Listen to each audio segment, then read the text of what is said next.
Hi, I'm Emily Hargrave and welcome back to Prime. I am here with a very, very special guest.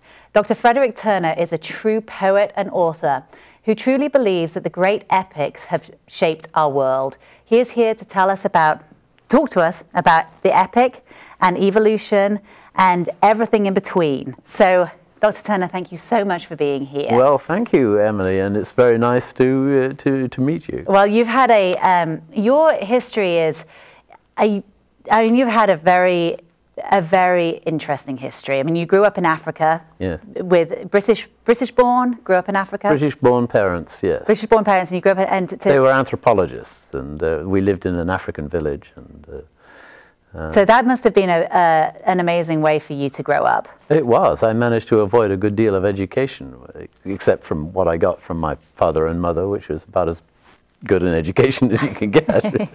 Which I'm sure, I mean, meeting you now and with the level of knowledge and depth that you have, I'm sure your parents were equally clever as you are.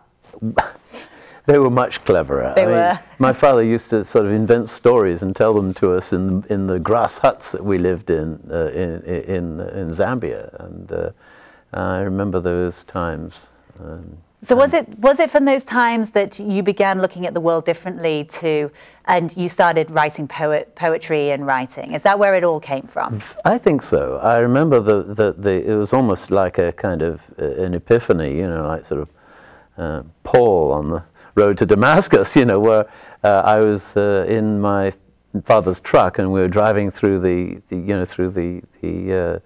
veldt, through the savannah, and I had this sudden, couldn't have been more than about 10 or something like that. I had this sudden sort of amazement at the sheer sort of fantastic detail of everything. Wow. All of nature has had this intricate detail, and you know, instead of just taking it for granted, I was amazed by it.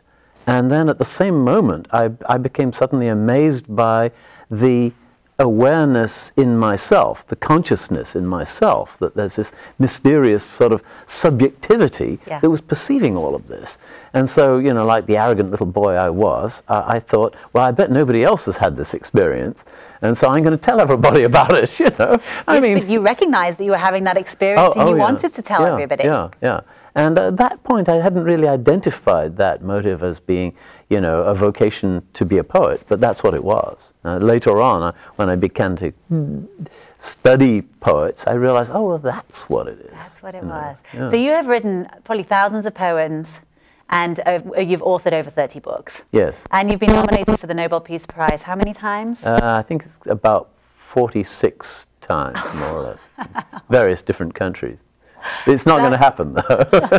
You never know. You never know. So what brings you to today is your most recent book is called Epic Form History. Mm-hmm. So tell us about this. Tell us about epics and evolution. Well, the thing that struck me, both as a writer of evolution and also as a literary scholar, was how similar all the big stories were that people tell. Mm-hmm. It's not just the big stories of European classical literature. It's the big stories that you find everywhere. You know, the Mahabharata in India, the Heike in Japan, the Three Kingdoms in China, the Popol Vuh, the great Mayan epic, or the Sundiata from Africa, the Mwindo from Africa, and then, you know, Njal's saga, you know, the Nibelungs, you know, and the, you know, Wagner running right now, you know. These stories all have some deep commonalities, deep things in common. So I wondered, why is it that people in widely different places and widely different times would be telling the same kinds of stories? And, you know, eventually it occurred to me that, you know, this is the human story. This is the story we tell ourselves of how we got to be human. Right. It's the inside story of evolution. It's not evolution coming from scientists and archaeologists and geneticists and so on. It's evolution that comes from our collective memories of how we got to be human. But isn't that fascinating? And one thing that when we were writing back and forth to each other, and you said to me that one of the greatest epics is the Book of Genesis, and that in your view this is profoundly evolutionary. And my first reaction when reading that was, but surely that's creationism. And so tell me about your viewpoint on that. Well, one little clue, I suppose, is that one of the penalties of the fall in Genesis is that women have trouble giving birth to babies. Now, this is something which is a key element in the anthropological study of the evolution of the human species. That human species got very smart, so it needed very big brains, so it needed very big skulls, which means that you're going to have to push a very big skull through the pelvis of a being that is adapted for walking and running.